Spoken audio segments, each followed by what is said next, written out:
My name is Apostle Edu Udechukwu. I'm the president of Revival Hub Ministries International. We saw a vision some years ago of what God intended to do, and the vision implicated our lives. We saw a hub, a center that has become something of an exporter of the purposes that is in the heart of God.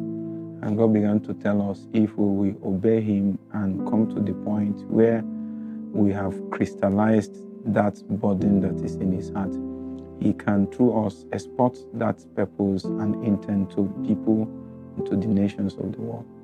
It's not so long, though I've been in discipleship for many years now.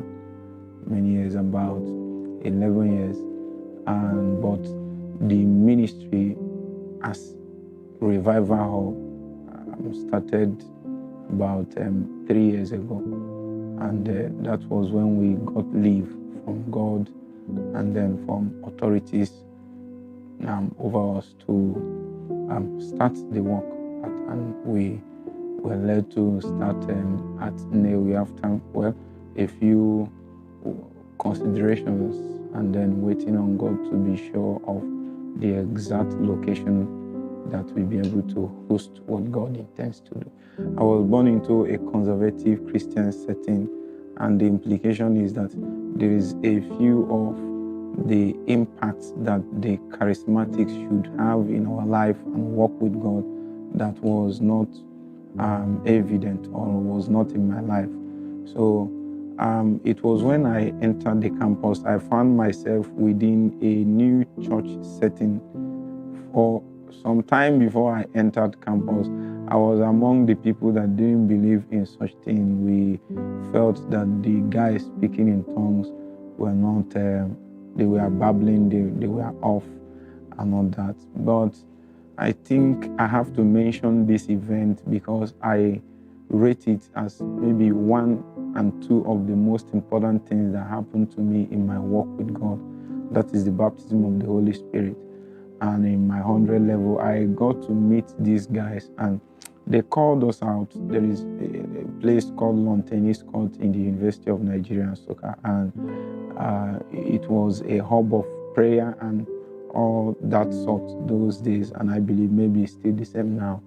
So when they called, they asked for people that want to be baptized in the Holy Spirit to meet for a special session on that weekend, and I indicated interest, even though physically I wasn't looking like it. But actually, the church was a little liberal.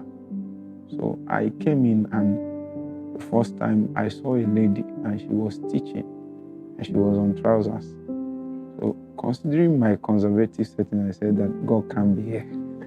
So, but as soon as I was saying it, God spoke to me prophetically using the lady, and she said, some of you will be speaking in your heart, saying in your heart, do you know who I am? Do you know what I am? Do you know what we have done before coming here? Because before I came into campus, my father has already ordained me a pastor in training, meaning that it's just a matter of time when the full thing. So I felt, there is this religious cage that is there. And in that one moment of prophetic teaching, the servant of God was able to break through to me. So I felt whatever they are doing, I might not fully understand it, but there must be something correct about it. So when I came for that session, a few of them have known that there is something about me that is a little bit off from what they are. So they weren't expecting me to receive. So there were people more expressive, and in 1 to 5, 10 minutes on the average, many of them received, except I. So, and they were like trying to postpone my own baptism of the Holy Spirit. In that setting, I just prayed to God. I said, I just feel this is correct. And it seemed as if I'm not receiving. I said, if it is your way, if this is correct, please give me the Holy Spirit. And it wasn't up to a few moments, I began to speak in tongues. So they gave us instructions. They said we should go back and pray in tongues for 1 hour and do it maybe for some time. Well, I don't know what others did, but I think I took my instructions personal. I went back to my hostel in Njoko And then I prayed in tongues 1 hour every night for 1 semester. That became the beginning of the great things that God began to do in my life.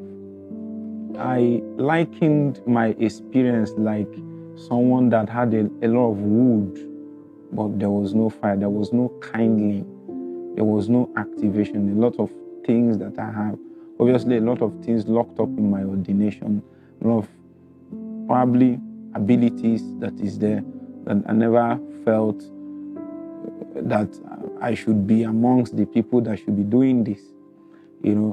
As a matter of fact, over time, because of the difficulty in having this experience, I got to learn everything I could about the baptism of the Holy Spirit. And the number one significance is that God used me to help a lot of people in this matter. Hard cases was very easy with me. People say, Bishop, big men of God has ministered to them, they could not.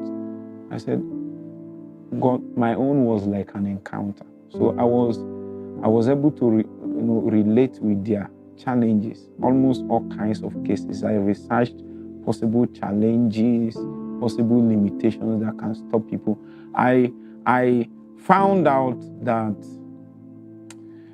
you cannot make much progress in God except you begin to speak in tongues for long. I had myself as an experiment because a lot of things began to happen in my life. Boldness came, understanding came, clarity came. I was able to sort out the important things in my walk with God. Initially, it didn't start as a prayer escapade. I have to say that. It started as I felt is a window that opened up for me to explore more of God. In this context, it becomes easier for me to juxtapose with my academics. Now, initially, I did not understand all this, but God began to explain to me further that there is no difference between my fellowship with God, my service with God, and my life in general. One of the mistakes that people make, especially in school, in campus, in this matter, is that they try to separate their academics, my academic life, financial life, and all that. Satan takes advantage of that. See, something has to flow around. The implication of that is that we cannot really say when you are praying, when you are studying, I can switch over anytime. So I began to learn how to practice my faith all the time. So it is not something of sort like I will pray 1 hour, I will pray in the night, then I will read. No, I even pray when we have breaks, in between classes. I find myself in a completed building. I take 1 hour because I feel that there shouldn't be a separation. Either of them can come in between and at any time. What is important is that I have discipline concerning those matters. Once you have discipline, it will not, except you don't have discipline. Once you have discipline, I think the two of them can go together as long as you want them.